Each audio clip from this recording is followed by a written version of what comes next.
Yes, you behave yourself here, Jed. We're in the leafy environment of Hawthorn. This is the Glenferrie Oval, home of the mighty Hawks, the family club. You can hardly hear anything. There's a couple of well-behaved students over there just bringing their lunch through. Look, you can't even hear them. They're so well-behaved. Probably Scotch College or, something like that. Jeff Kennett had a great tradition of training those cadets down there, and he's a big Hawthorn man. This is Hawthorn, Jed.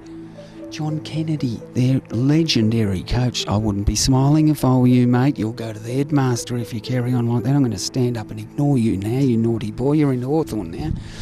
John Kennedy used to stand on the wing over there in his big grey overcoat on the pouring rain, and he'd bellow at his players, "Go in harder!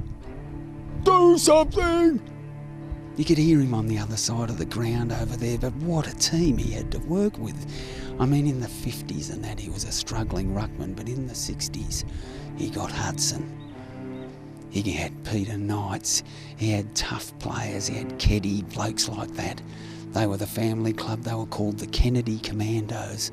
He took them to their first premiership in 1961.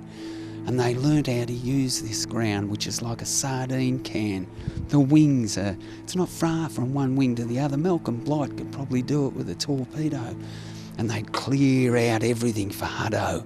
Hutto would lead out from the square, he'd have the whole forward line to himself. They were a great sight, and the stand behind them just going crazy, politely, clapping politely. They didn't want to muck up the sandwiches and the thermoses because they were the family club, Hawthorn.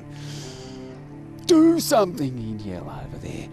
There's the train line over there. It goes down to Gippsland, and Jack Dyer had a great story. Somebody said, "What was the biggest kick ever? Longest kick in the VFL?" He said, 100 miles. Louis Richards is scratching his head going, "Come on, Jack, what are you talking about?"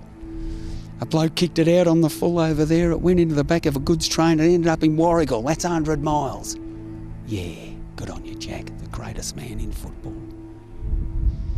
I'm going to go now because we'll go and get a cappuccino. It's the only place you can get a decent cappuccino around here in Hawthorn because they're so bloody civilised. Like that mob over there in Collingwood, you wouldn't buy anything from them. Are we ready, Jed? Feel like a capper? Let's go.